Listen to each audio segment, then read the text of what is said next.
स्वागत दोस्तों आपका अपने चैनल में सिक्योरिटी के आगे सामने मुद्दों पर चलेंगे। सबसे पहले सबसे बड़ी घटना को बताएंगे दोस्तों। भारतीय जनता पार्टी के नेता 22 लाख देश के छात्र छात्राओं के भविष्य के साथ खिलवाड़ करके घूम रहे थे दोस्तों। इसके बाद कांग्रेसी कार्यकर्ताओं ने किया कुछ ऐसा कि मंत्री तुरंत पहुंचे दिल्ली और इमरजेंसी बैठक लेने के साथ ही अब मंत्री का मंत्रालय हाथ से जाने वाला है दोस्तों। बताएंगे कौन से ये मंत्री है जिनके खिलाफ कांग्रेस पार्टी ने पूरी तरीके से बाहर जाने का प्लान तैयार करवा दिया है दोस्तों और पूरी तरीके से फंस गए हैं मंत्री से के साथ में। चलेंगे एक और बड़ी अपडेट की तरफ, जहां पर बिहार के उपचुनाव में जीते तेजस्वी यादव ने ईवीएम के मामले को लेकर दिया बड़ा बयान दोस्तों। इसी के साथ में केरल के नए मुख्यमंत्री को लेकर तमाम तरीके के दावे पूरी तरीके से औंधे मुंह गिरे हैं दोस्तों। क्या कांग्रेस पार्टी सीख गई है अपनी बातों को छिपाकर रखना और पूरी तरीके से मीडिया को गोल गोल घुमाना? तो इस वीडियो को लाइक करके लाल बटन दबाकर चैनल को सब्सक्राइब करके बेल आइकन दबाकर कमेंट बॉक्स में अपनी राय जरूर लिखकर बताएगा दोस्तों। ज्यादा से ज्यादा वीडियो को शेयर कीजिएगा। चलते हैं सबसे पहले सबसे बड़ी ब्रेकिंग न्यूज अपडेट की तरफ, जहां पर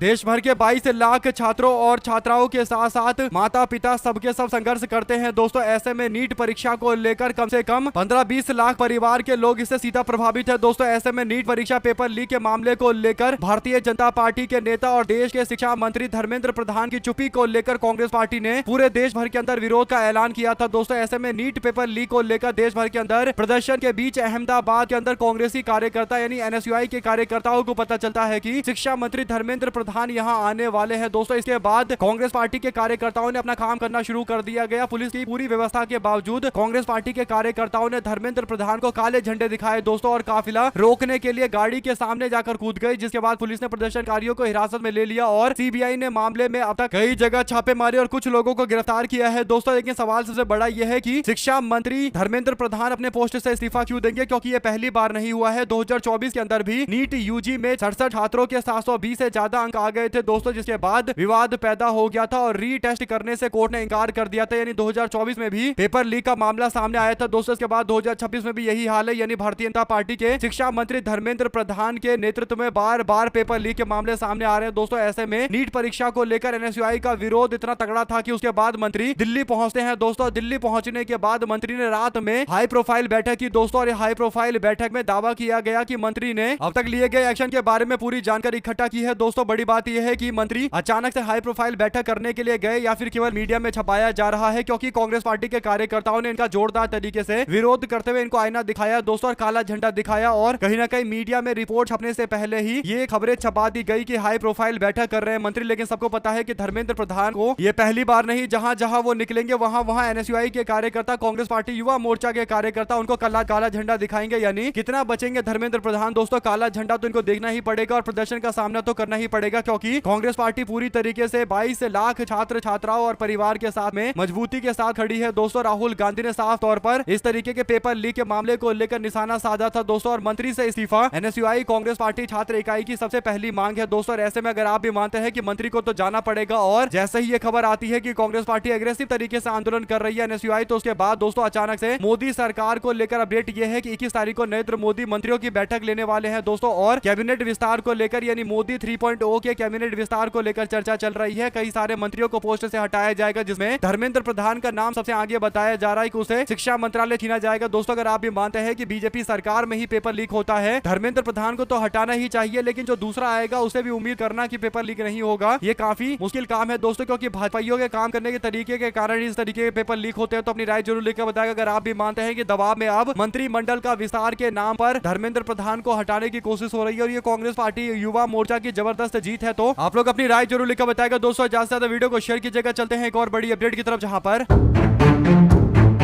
बिहार के अंदर 2025 के विधानसभा चुनाव के बाद एक बड़ा चुनाव होता है दोस्तों, जिसमें इंडिया गठबंधन ने जीत हासिल की और वो विधान परिषद का उपचुनाव था। विधान परिषद के उपचुनाव को लेकर राष्ट्रीय जनता दल के नेता ने लगभग 354 वोटों से चुनाव जीता दोस्तों और भारतीय जनता पार्टी और एनडीए गठबंधन को शिकस्त दी। इस पूरे मामले को लेकर तेजस्वी यादव ने कहा कि एनडीए कहीं टिकने वाली नहीं है। अगर ईवीएम से चुनाव होगा, वोटिंग ईवीएम से होगा, तो सरकार में बैठे लोग छल कपट करते हुए चुनाव जीत जाएंगे। उन्होंने कहा कि चुनाव बैलेट पेपर से कराया जाना चाहिए। उन्होंने भोजपुर बक्सर स्थानीय प्राधिकार सीट बार जीत के बाद ये दावा किया है दोस्तों, ये बयान दिया है, वो चाहते हैं कि हर जगह ईवीएम से चुनाव होगा तो एनडीए गठबंधन वाले इसी तरीके से बुरी तरीके से हारेंगे दोस्तों। कुल मिलाकर राज्य के अंदर सम्राट चौधरी मुख्यमंत्री बनने के बाद भारतीय जनता पार्टी के नेता के मुख्यमंत्री बनने और बिना जनता दल यूनाइटेड में नीतीश कुमार के चेहरे के ये चुनाव लड़ा गया दोस्तों। और इसमें जी से एक बात पता चल रहा है कि तेजस्वी यादव और सम्राट चौधरी के बीच में आने वाला चुनाव काफी ज्यादा दिलचस्प होगा, क्योंकि सम्राट चौधरी भारतीय जनता पार्टी की तरफ से एक चेहरा जरूर है, लेकिन सम्राट चौधरी उस तरीके का चेहरा नहीं है जो नीतीश कुमार थे। यानी नीतीश कुमार तो चलते फिरते सामाजिक न्याय के नेता माने जाते थे दोस्तों, और इसीलिए उनको हर तबके का समर्थन मिलता था। लेकिन अब जब बात आई है सम्राट चौधरी की, तो सम्राट चौधरी और नीतीश कुमार में जमीन आसमान का अंतर है दोस्तों। और मुख्यमंत्री बने सम्राट चौधरी, लेकिन इसके बावजूद उनका उम्मीदवार एनडीए गठबंधन का उम्मीदवार चुनाव हार गया। इससे पता चल रहा है कि सम्राट चौधरी का पहला ही चुनाव उनके हाथ से निकल गया दोस्तों, और तेजस्वी यादव ने जीत हासिल कर ली। आप लोग अपनी राय जरूर लिखकर बताएगा। चलते हैं एक और बड़ी अपडेट की तरफ दोस्तों, जहां पर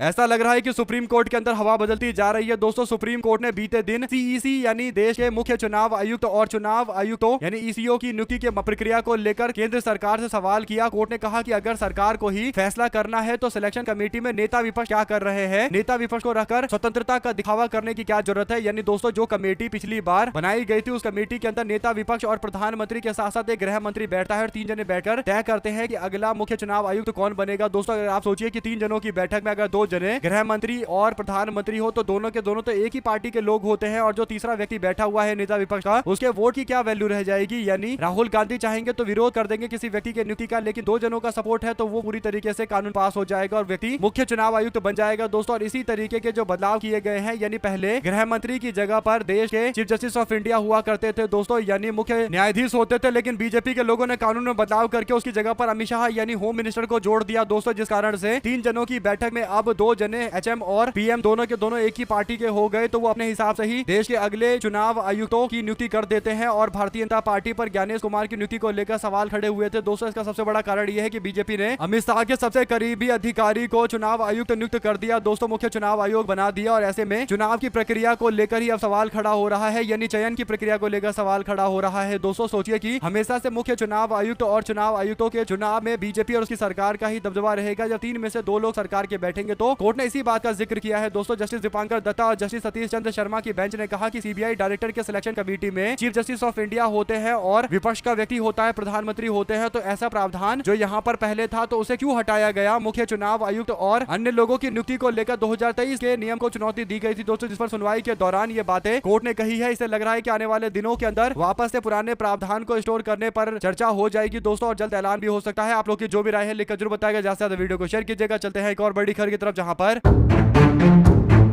अभी हाल फिलहाल में केरल के चुनाव में कांग्रेस पार्टी ने बम्पर जीत हासिल की दोस्तों। 102 सीटें यानी 140 में से 102 सीटें जीतकर नए तरीके का रिकॉर्ड बनाया और एकदम स्थिर सरकार चलाने के लिए कांग्रेस पार्टी केरल में तैयार है। बाकी मुख्यमंत्री के चयन को लेकर लगातार संघर्ष चल रहा था दोस्तों, लेकिन बाद में पता चलता है कि कांग्रेस पार्टी ने वीडी सतीशन को आगे करके उनको मुख्यमंत्री बनाने का फैसला लिया है दोस्तों। और जो बड़े बड़े एक्सपर्ट और दिल्ली में बैठे हुए लोग थे दोस्तों, वो लोग चौंक गए, क्योंकि कई सारे कांग्रेस पार्टी को कवर करने वाले एक्सपर्ट का मानना था कि केसी वेणुगोपाल का दबदबा रहेगा, क्योंकि केसी वेणुगोपाल को एक तो राहुल गांधी के समर्थन पूरी तरीके से मिल रहा है, और दूसरा ये कि केसी वेणुगोपाल विधायकों का समर्थन भी ले रहे हैं। यानी 63 में से 47 विधायक कांग्रेस पार्टी के केसी वेणुगोपाल को मुख्यमंत्री चाहते हैं, जबकि बहुत कम लोग सतीशन को, खासकर विधायक, ऐसा चाहते थे दोस्तों। लेकिन क्योंकि वीडी सतीशन को पार्टी के कार्यकर्ता और खासकर केरल की आम जनता अगला मुख्यमंत्री देखना चाहती थी, और ये बातें लगातार ग्राउंड स्तर से सामने आ रही थी दोस्तों। प्रियंका गांधी ने भी वायनाड के अंदर इसी तरीके की स्थिति देखी, और इसीलिए उन्होंने वीडी सतीशन को अगला मुख्यमंत्री बनाने पर जोर दिया दोस्तों। और प्रियंका गांधी के दबाव के बाद पूरी तरीके से स्थिति बदली, और मल्लिकार्जुन खड़गे के आवास पर हुई बैठक में, हाई प्रोफाइल बैठक में आखिरकार फैसला ले लिया गया और वीडी सतीशन को अगला मुख्यमंत्री बनाने का ऐलान कर दिया गया दोस्तों। उन्होंने सरकार बनाने का दावा भी जाकर कर दिया है और जल्द उनका शपथ होने वाला है। तो एक बात तो तय है दोस्तों कि कहीं ना कहीं कांग्रेस पार्टी के अंदर फैसला लेने के तरीके में जबरदस्त बदलाव देखने को मिल रहा है। पार्टी उन लोगों को आगे कर रही है जिनका नेतृत्व मजबूत है और आम जनता के बीच में एक मजबूत नेता के तौर पर उभर रहे हैं। ऐसे में अगर आप भी मानते हैं कि ये मैसेज है कि आने वाले दिनों के अंदर डीके शिव कुमार और सचिन पायलट जैसे नेताओं के लिए भी पूरी तरीके से कांग्रेस पार्टी अपने रास्ते खोल रही है दोस्तों, यानी उन सबको आगे करके बड़े बड़े पोस्ट तक पहुंचाया जाएगा। वीडी सतीशन को जिम्मा देने के पीछे यही सबसे बड़ा कारण है। आप लोग अपनी राय जरूर लिखकर बताएगा दोस्तों। चलते हैं एक और बड़ी अपडेट की तरफ, जहां पर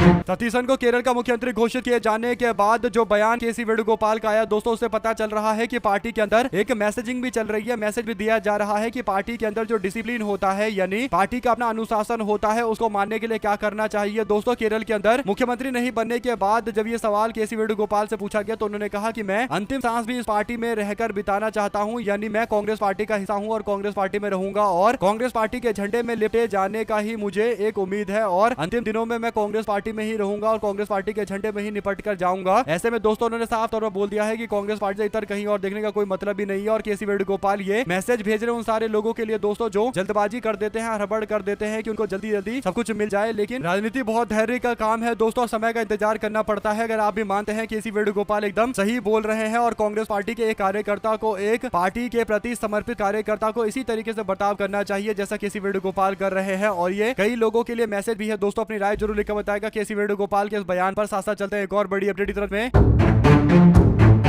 असम पुलिस के पूछताछ के लिए पवन खेड़ा पहुंचे दोस्तों, 10 घंटे उनसे पूछताछ हुई। यानी पवन खेड़ा को लेकर भारतीय जनता पार्टी के नेता हिमंता विश्व शर्मा के विवादित बयान के बाद कुछ लोग मीडिया में फैला रहे थे कि पवन खेड़ा को परेशान कर दिया जाएगा, पवन खेड़ा बिल्कुल भी आसपास दिखाई नहीं देंगे, उनको असम के अंदर प्रताड़ित किया जाएगा। यानी खुलेआम दोस्तों राज्य की ताकतों का, यानी सरकार की ताकतों का दुरुपयोग करने का जश्न मनाया जा रहा था। और जब पवन खेड़ा के घर पर छापे मारे गए तो तब कुछ लोग सोशल मीडिया पर खुश हो रहे थे दोस्तों, खासकर जो भाजपा के लोग हैं वे कह रहे थे कि पवन खेड़ा का पूरी तरीके से हिमंता विश्व शर्मा पेड़ा बना देंगे और ऐसे ऐसे दावे किए जा रहे थे दोस्तों जो पूरी तरीके से फेल हो गए हैं। बड़ी बात यह है कि भारतीय जनता पार्टी के नेता हिमंता विश्व शर्मा मुख्यमंत्री बन चुके हैं और राज्य के अंदर तीसरी बार मुख्यमंत्री बनने के बावजूद वो पवन खेड़ा का कुछ नहीं कर पा रहे दोस्तों। आप लोग जानते हैं क्यों नहीं कर पा रहे, क्योंकि सुप्रीम कोर्ट ने आदेश दिया हुआ है इनको बेल का। और इसके बाद ये जब पूछताछ करने के लिए बीते दिन क्राइम ब्रांच पहुंचे तब इन्होंने एक एक सवाल का पूरी तरीके से जवाब दिया। असम की पुलिस 10-10 घंटे इनसे पूछताछ कर रही है, गुवाहाटी में पूछताछ कर रही है और पवन खेड़ा गुवाहाटी जा रहे हैं, पूछताछ में शामिल हो रहे हैं दोस्तों। खेड़ा ने कहा कि सीएम हिमंता की पत्नी के पास 3 पासपोर्ट है। ये बातों में डंके की चोट पर बोल रहा हूँ, बार बार बोल रहा हूँ, मेरे पास तो उनके नंबर भी है। अमेरिका में 50,000 करोड़ रुपए की कंपनी होने का जो दावा है उसे भी बार बार दोहरा रहे हैं दोस्तों, तो बिल्कुल भी अपनी बातों से पीछे हटने को तैयार नहीं है। अगर आप भी मानते हैं कि पवन खेड़ा के खिलाफ उल्टा बोलने वाले हिमंता विश्व शर्मा को अब 10 बार सोचना पड़ेगा दोस्तों कि वो कैसे व्यक्ति को यहाँ पर प्रचार करा रहे हैं, क्योंकि पवन खेड़ा जितना बोलेंगे उतना हिमंता विश्व शर्मा के खिलाफ माहौल बनेगा दोस्तों और लोगों के बीच में हिमंता विश्व शर्मा एक्सपोज होते हुए नजर आएंगे। अगर आप भी मानते हैं कि पवन खेड़ा से पंगे लेकर उल्टा फंस रहे हैं हिमंता विश्व शर्मा और कुछ दिनों में इनको इस बात का एहसास हो जाएगा दोस्तों। और जो लोग जश्न मना रहे थे कि पवन खेड़ा को पेड़ा बना दूंगा, इस तरीके का बयान दे दिया हिमंता विश्व शर्मा ने, वो छोड़ेंगे नहीं, तो उन लोगों के लिए मैसेज है कि कांग्रेस पार्टी वकीलों की पार्टी है और कांग्रेस पार्टी पर उसके नेताओं पर एक्शन लेना ये कोई आसान काम नहीं है। और कांग्रेस का एक एक वकील जब अपनी पर आ जाता है दोस्तों तो बड़े बड़े सरकार के लोग कुछ नहीं कर पाते, पूरा तंत्र भी लग जाए तब भी कांग्रेसी कार्यकर्ता, कांग्रेसी प्रवक्ता का बाल भाका नहीं कर सकते। तो अपनी राय जरूर लिखकर बताएगा दोस्तों। चलते हैं एक और बड़ी अपडेट की तरफ, जहां पर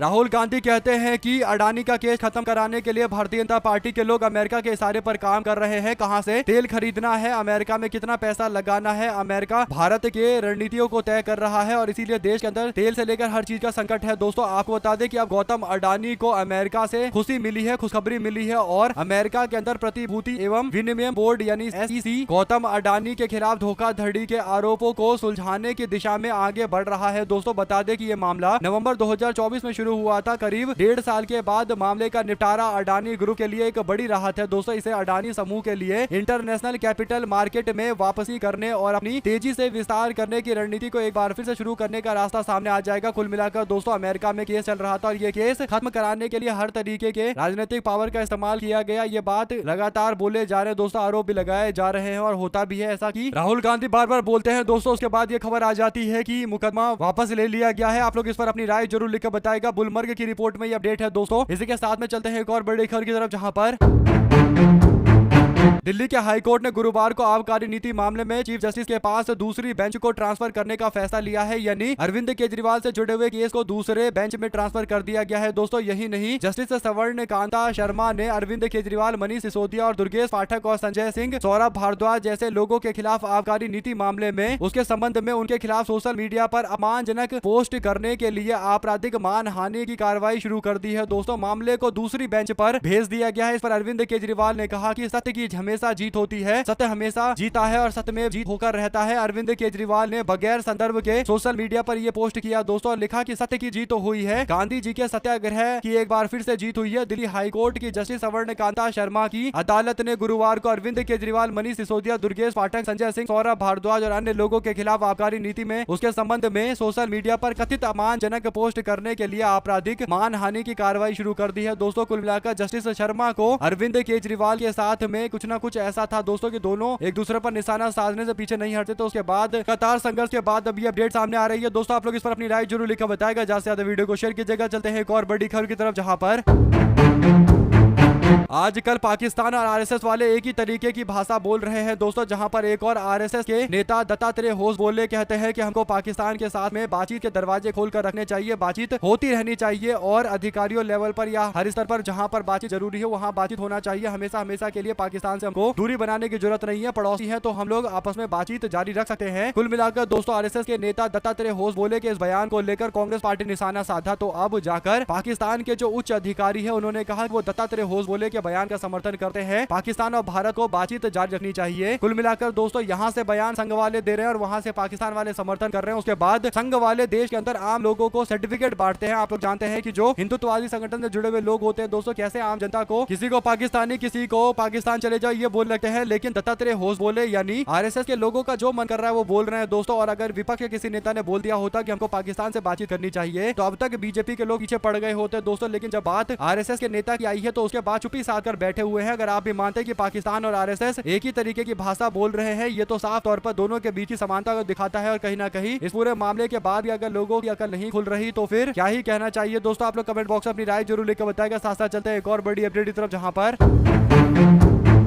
कांग्रेस पार्टी अल्पसंख्यक मोर्चा के चेयरपर्सन इमरान प्रतापगढ़ी ने 5 राज्यों के विधानसभा चुनाव के बाद कांग्रेस पार्टी मुख्यालय में अल्पसंख्यक विभाग की समीक्षा बैठक की दोस्तों। बैठक में राज्यों के चेयरपर्सन और राष्ट्रीय पदाधिकारी ने भाग लिया और संगठन को मजबूत करने और आगामी रणनीति के बारे में चर्चा की गई है दोस्तों। कुल मिलाकर कांग्रेस पार्टी अल्पसंख्यक मोर्चा के चेयरपर्सन इमरान प्रतापगढ़ी ने 5 राज्यों के विधानसभा चुनाव को लेकर ऐसा किया है दोस्तों। इससे संगठन को आने वाले दिनों के अंदर मजबूत किया जाएगा। माइनॉरिटी डिपार्टमेंट अपना काम हर राज्य के अंदर कर रहा है दोस्तों। इसी के साथ में चलते हैं एक और बड़ी अपडेट की तरफ, जहां पर परीक्षा पेपर लीक के मामले को लेकर यानी नीट का पेपर लीक होने के मामले को लेकर भाजपा के राजस्थान के शिक्षा मंत्री का बयान आता है दोस्तों, एजुकेशन मिनिस्टर का। और शिक्षा मंत्री कहते हैं कि कोई बात नहीं, यानी नीट पेपर लीक हो गई कोई बड़ा मुद्दा नहीं है। और ये बीजेपी के नेता का बयान है दोस्तों। यानी सोचिए कि जिसे शिक्षा मंत्री बनाकर रखा गया है वो किस तरीके की भावना उन लोगों के प्रति रख रहा है जो दिन रात खपाते हैं दोस्तों और अपनी जिंदगी के सबसे बहुमूल्य समय नीट का पेपर निकालने के लिए देते हैं ताकि वो डॉक्टर बने। और उसके बाद उनको पता चलता है कि उनका पेपर लीक हो गया है। और उससे बड़ी बात यह है कि मंत्री उनको चिढ़ाता है, सब लोगों को चिढ़ाता है और कहता है कि ये कोई बड़ी बात नहीं है। अगर आप भी मानते हैं कि ये साफ तौर पर मंत्री के द्वारा आम जनता, आम शिक्षकों के प्रति, आम छात्रों के प्रति दिया गया विवादित बयान है और बीजेपी की मानसिकता इसे उजागर होती है, तो अपनी राय जरूर लिखकर बताएगा दोस्तों। साथ ही साथ एक रिपोर्ट छपी है ईटी में यानी इकोनॉमिक टाइम्स में। इसमें दावा किया जाता है कि रिपोर्ट के हवाले से अपडेट यह है कि अमेरिका ने भारत को रूस से तेल खरीदने की जो छूट दी थी वो 16 मई को खत्म हो रही है। खबरों के मुताबिक अब भारत ने अमेरिका से इस छूट को बढ़ाने की मांग की है। अमेरिका ने मार्च में पहली बार छूट दिया था और एक बार फिर से भारत ने अमेरिका से छूट बढ़ाने की मांग की है। तो इससे पता चल रहा है दोस्तों कि भारत की जो आजादी थी उसको बीजेपी के लोगों ने पूरी तरीके से नीलाम कर दिया है दोस्तों, क्योंकि अमेरिका तय कर रहा है कि हम कहां से तेल खरीदे, कहां से तेल नहीं खरीदे। और बीजेपी के लोग प्रस्ताव लेकर जा रहे हैं अमेरिका के सामने कि सर एक बार फिर से खरीदने दीजिए रूस से तेल। तो इससे पता चल रहा है दोस्तों कि भारत की स्वतंत्र विदेश नीति को पूरी तरीके से बीजेपी ने गर्त में डाल दिया है। जब सवाल पूछा जाए तो भाजपा वाले दूसरों से बोलते हैं कि तुम्हें विदेश नीति के बारे में नहीं पता। 2 शब्द जरूर लिखकर बताएगा दोस्तों। इस तरीके के मामले सामने आने के बाद साथ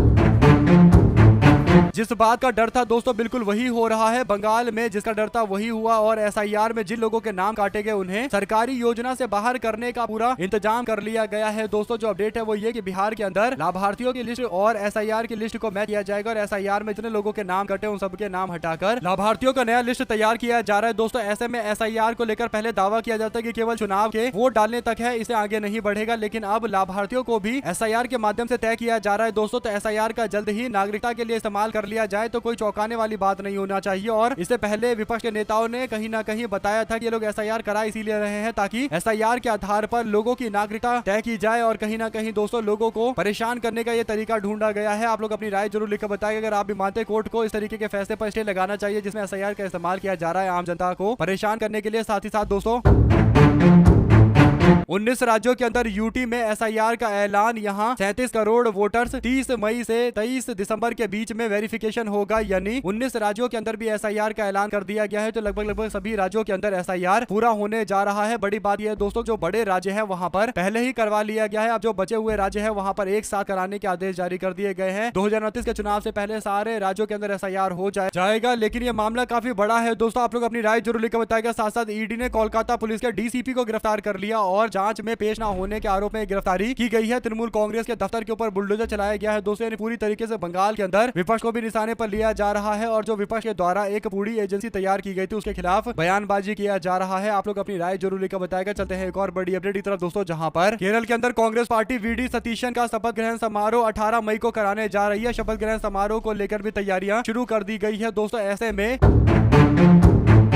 7 मई को मीटिंग हुई थी और उसके बाद काफी मंथन करने के बाद यह फैसला लिया गया। सतीशन ने कहा कि मैं इस पोस्ट को निजी उपलब्धि नहीं मानता बल्कि दैवीय कृपा मानता हूं। मैं वेणुगोपाल जी और रमेश चेन्नीथला के साथ साथ सभी नेताओं में अपना विश्वास जताता हूं। उन्होंने कहा कि मैं सभी लोगों को साथ में लेकर चलता हूं और उन्होंने केसी वेणुगोपाल को भी अपना नेता बताया है दोस्तों। ऐसे में सबको पता है कि केसी वेणुगोपाल कांग्रेस पार्टी के दिल्ली वाले नेता है, यानी जनरल सेक्रेटरी ऑर्गेनाइजेशन है, सबसे बड़ी पावर उन्हीं के पास है दोस्तों। ऐसे में सबको मिलकर काम करना पड़ेगा और केसी वेणुगोपाल ने बताया है कि हमको कैसे एक टीम की तरह काम करना चाहिए। हमारे साथ लगातार जुड़े दोस्तों का बहुत बहुत धन्यवाद। देख रहे थे आपका चैनल जय हिंद जय भारत। ज्यादा से ज्यादा वीडियो को शेयर कीजिएगा दोस्तों, बहुत